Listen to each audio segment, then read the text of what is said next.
안녕하세요. 자립 청년을 위한 성공 가계부 만들기 진행을 맡은 박라희입니다. 오늘 이야기해볼 주제는 주식의 빨간불, 파란불로도 하루의 기분이 좌우되기도 하잖아요. 오늘의 주제는 투자입니다. 오늘도 금융복지연구소 박종호 소장님과 이야기 나눠보겠습니다. 안녕하세요. 안녕하세요. 투자를 이야기하면 할 말이 좀 많은데요. 제가 투자를 하다가 이미 물려버렸는데 어떻게 해야 될까요? 사실 이렇게 아마도 올해 같은 경우가 특히나 이제 주식시장이 이제 최근에 반등하고 있긴 하지만 많이 또 이제 하락을 하다 보니까 그러다 보니까 이제 물려서 뭐 이러지도 못하고 저러지도 못하는 분들 굉장히 많이 계실 수밖에 없을 것 같아요. 일단 이렇게 뭐 상담을 하면서 이럴 때 이제 늘 이제 말씀드리는 게 뭐냐면은 원점에서 다시 생각을 해보자. 이 이야기를 항상 말씀을 드리거든요. 자꾸 이렇게 우리가 평가 손실액을 보다 보니까, 그러다 보니까 이제 손절을 못 하게 돼요. 근데 사실 이제 필요할 때는 손절을 해야 되는 거거든요. 그러니까 이게 사실 사람은 이익을 추구한다라고 하는데, 손실회피 성향이라고 하죠. 사람은 이익보다 원래는 손실에 훨씬 더 민감하게 돼 있어요. 그러니까 예를 들어서 100만 원 벌었을 때 더 좋은 기분이랑 100만 원 까먹었을 때 나쁜 기분이랑 둘 중에 어떤 게 더 크죠? 나쁜 게. 그쵸. 까먹었을 때 그 감정이 크다 보니까 사실 올랐을 때 파는 건 쉽죠. 근데 떨어진 걸 파는 거는 사실 이거는 쉽지 않아요. 그러다 보니까 이렇게 물려 있고 이렇게 여기에 이제 돈이 묶여 버리면서 그러면서 이제 뭐 다른 게 막 올라가면은 그거를 또 사지도 못하죠. 그냥 구경만 하게 되는 거예요. 그러면서 이제 뭐 하나 물리다 보면 계속 이제 소외감에 이제 시달릴 수밖에 없고 뭐 이렇게 되는데, 그래서 이렇게 물린 금액을 생각하지 마시고 일단은 현재 평가 금액, 지금의 계좌 잔고를 가지고 여기서부터 내가 지금 현재 계좌 잔고가 나의 투자 원금이다라고 생각을 하고 지난 과거는 있고 지금부터 어떻게 차근차근 늘려 나갈지 그 생각을 해보시는 게 중요한 거거든요. 그러니까 만일에 오늘 내가 그냥 딱 현금만 가지고 있어. 그래서 오늘부터 내가 투자를 시작을 해. 지금 그거 살 거예요? 물린 거? 아니요. 그러니까요. 오늘 선택을 한다면 그 종목을 살 게 아닌데 물렸다는 이유만으로 이걸 가지고 있는 거는 그러면은 합리적인 선택이 아니라는 거죠. 왜냐면은 만일에 나는 A 종목에 물려 있는데 내가 지금 봤을 때 B라는 종목이 훨씬 더 좋고 이게 내가 봐도 A라는 종목은 답이 없고 B라는 종목이 앞으로 계속 올라갈 것 같아.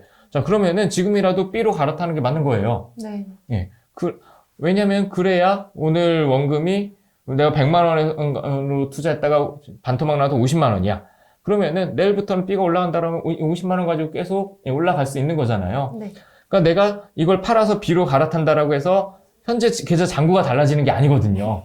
그냥 오늘 하루 잠깐 확정 손실 50만 원이 찍히는 거지 계좌 잔고가 달라지는 게 아니기 때문에 물린 게 중요한 게 아니라 지금부터 차곡차곡 다시 쌓아나가는 게 중요하다. 만일에 나는 지금 투자를 다시 한다면 난 절대 투자 안 할 거야. A든 B든 난 아무것도 안 살 거야.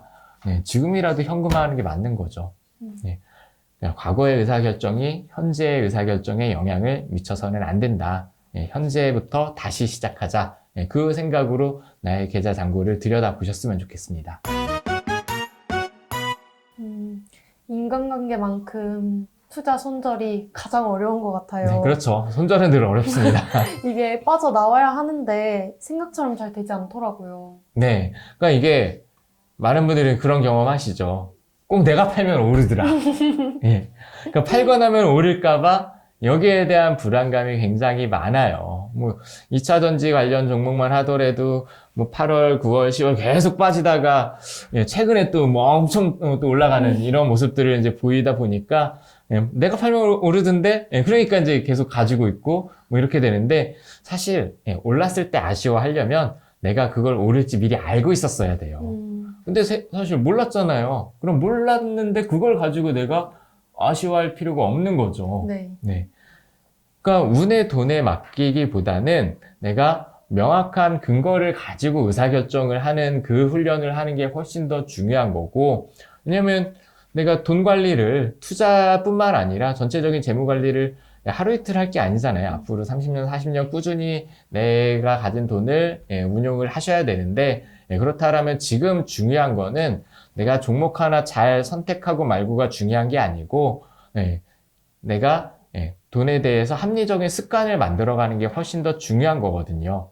자, 그렇다라고 하면은 지금 현재 물린 종목에 대해서 여러분들은 과연 어떠한 부분들을 알고 계시나요? 이 종목이 돈을 잘 버는지, 어떤 사업을 하는지, 재무제표 같은 걸 혹시 들여다보셨나요? 뭐 이러한 부분들에 대해서 내가 합리적인 의사결정을 할 수 있도록 그냥 단순히 물렸구나 하고 계시지 마시고 이참에 물린 김에 투자에 대한 공부도 좀 더 해보시고, 어떻게 보면은 물린 게 중요한 게 아니라 사실은 물릴 수밖에 없는 선택을 내가 하고 있는 건 아닌지, 그러니까 돈에 대한 공부를 처음부터 다시 시작해보는 게 사실은 지금 물린 종목 이거보다도 훨씬 더 중요하겠죠. 그래서 지금은 시행착오를 겪었지만 중요한 건 시행착오가 반복되지 않도록 하시는 게 필요할 거고요. 그리고 이제 물린 거 이거 한 번에 팔려고 하니까 안 되는 거거든요. 그러니까 분할 매수, 분할 매도 이런 얘기 들어보셨잖아요. 네. 몰라서 못하는 게 아니에요. 아는데 아는 걸 안 하는 게 문제인 거죠. 그러니까 한 번에 팔려고 하면 어려워요. 당연히. 사람 심리가 이게 안 되거든요. 그러니까 이게 아니다 싶으면 그냥 분할로라도 매일매일 조금씩이라도 팔고, 뭐 이걸 현금으로 그냥 들고 있던 아니면 다른 종목으로 갈아타든 어쨌든 분할 매도, 분할 매수 우리가 늘 들어왔던 이러한 부분들을 실천을 해보시는 게 또 한편으로는 중요한 부분들이 되겠죠. 저도 소장님이 말씀해 주신 것처럼 꼭 내가 빼면 오르더라 하는 경우가 있었던 것 같아요.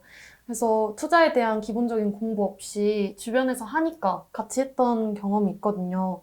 그래서 혹시 투자 실패를 겪지 않으려면 어떻게 대비해야 하는지 알려주실 수 있을까요? 네, 방금 말씀드린 것처럼 그러니까 합리적으로 객관적으로 하셔야지 자꾸 운으로 돈을 벌면요 결과적으로 나중에 실력으로 돈을 까먹어요. 그렇기 때문에 지금의 시기에는 투자 공부 이전에 말 그대로 재무관리 전반에 대한 그런 이제 경제 공부를 먼저 하시고, 그리고 나서 나의 상황이 투자를 해도 되는 상황인지 아닌지부터 시작을 하셔야 되실 거고, 만일에 투자를 한다라고 하면은 그때는 또 아는 것만, 모르는 거에 투자하니까 의사결정이 안 되는 거거든요. 아는 걸 사야 내가 빠졌을 때 더 살지 손절할지가 결정이 되는 거고, 올랐을 때도 어느 정도에서 팔아야 될지가 의사결정이 되겠죠. 언제까지 남의 이야기만 듣고 내 돈을 굴릴 거예요. 그러니까 우선은 공부를 먼저 하시되, 그 기간 동안에 지금 당장은 사실은 투자보다 저축이 먼저죠. 아마 투자는 여유자금으로 해라. 이 이야기를 오늘 처음 들어보시는 분이 계신가요? 아닐 것 같아요. 그쵸? 와, 투자는 여유자금을 해야 되는데 내가 저걸 몰라가지고 그동안 돈을 까먹고 있었네. 이런 분 아무도 안 계시잖아요. 분산 투자해야 되고, 계란 한 바구니에 담지 말고, 공부해야 되고, 뭐 다 아는 얘기잖아요. 근데 문제는 아는 대로 안 하거든요. 네. 그러니까 여유자금으로 투자를 하라는 이유는, 왜냐면은 시장이 오를지 빠질지는 아무도 몰라요. 모르기 때문에 늘 하락을 전제로 해야 되기 때문에 여유자금을 만들어 놓고, 그래야 까먹어도 괜찮은 돈으로 투자를 하셔야 되는데, 문제는 내가 꼭 써야 되는 중요한 돈으로 자꾸 투자를 하다 보니까, 그러다 보니까 하락장을 버티지 못하는 거고, 저점에 심리적으로 힘들다 보니까 손절하고, 그러니까 내가 팔면 오르고, 이거 자꾸 반복하게 되는 거거든요. 그러니까 자꾸 이제 문제가 그거예요. 남들 올라간다고 해서 남들 돈 벌었다고 할 때, 그럴 때 시장에 들어와. 그러니까 결과적으로 주식을 비싸게 사. 그러다가 이제 하락장 오면은, 내가 하니까 안 되네. 그리고 팔고 나가. 그럼 시장이 반등해. 그래서, 반등하네. 그러다가 또 누가 돈 벌었다면 그때 또 들어와. 결과적으로, 비쌀 때 사고, 쌀 때 팔고, 비쌀 때 사고, 쌀 때 팔고. 이거 계속 반복하고 계시는 거거든요. 네. 그래서 일단은, 당장의 수익보다는 내가 이 시장에서 오래 견딜 수 있을 만큼 경제적인 체력을 기르고 여유장을 만들어 놓는 게 먼저라는 거고요. 그리고 한 가지 기억하실 건, 투자가 반드시 필요한 건 아니에요. 자꾸 투자에 대해서 우리가 강박증을 가지고 있어요.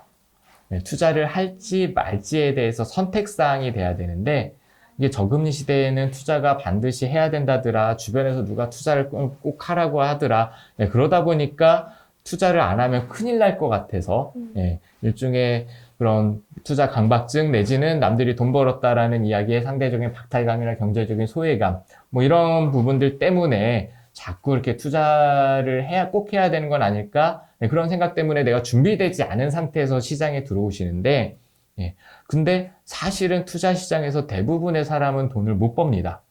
실제 증권사 계좌를 쭉 분석을 해보면, 실제 1년에 한 2천만 원 이상, 좀 알바비 이상의 유의미한 소득을 버는 사람은 전체의 5%밖에 되지 않아요. 그럼 95%는 손해를 보고 있거나 아니면 본전치기 하고 있거나 이렇다라고 하는 거거든요. 그러니까 자꾸 우리가 어디선가 돈을 벌었다라는 이야기에 휘둘리게 되는데, 투자는 선택사항이지 반드시 해야 되는 부분은 아니다. 이게 자꾸 뭐 투자의 시대가 어쩌고 저쩌고 하는데, 투자의 시대라고 하는 건 앞으로도 절대 오지 않아요. 지금이 투자의 시대가 되려면 모두가 돈 버는 투자 시장이 있어야 되는데, 그런 투자 시장은 자본주의에서 존재하지 않습니다. 그래서 일단 투자 강박증을 버리는 게 또 한편으로는 필요하다라고 이제 말씀을 드려보고 싶습니다. 그러니까 이제 지금 물린 거 생각하지 말고 일단 오늘 가진 게 나의 원금이다. 여기서 출발을 하셔야 된다라는 이야기를 처음에 말씀을 드렸고요. 그리고 투자, 강박증은 최소한 우리가 버리자. 이게 반드시 해야 되는 건 아니니까 일단은 투자를 하더라도 그건 이제 나중 문제로 치고, 일단 저축을 통해서 여유 자금을 먼저 만들어 놓고 나서 내가 이 시장에 들어올지 말지를 정하시되, 하지만 준비 없이 들어오면 무조건 돈을 까먹는다. 사실은 저축만 해도 괜찮아요. 저축만 해도 괜찮으니까, 그러니까 자꾸 빨리 부자가 돼야겠다라는 생각 때문에 그 조급한 마음이 자꾸 이 시장에서 돈을 까먹게 만드는 것 같습니다. 이 시장은요, 급한 사람의 돈을 안 급한 사람이 가져가는 시장이거든요. 그래서 좀 여유 있게 나의 재무 계획을 수립을 해보시길 권합니다. 여러분들께 오늘 영상이 도움이 되셨길 바라면서 영상 마치도록 하겠습니다. 좋아요와 구독 꼭 눌러주세요. 감사합니다. 감사합니다.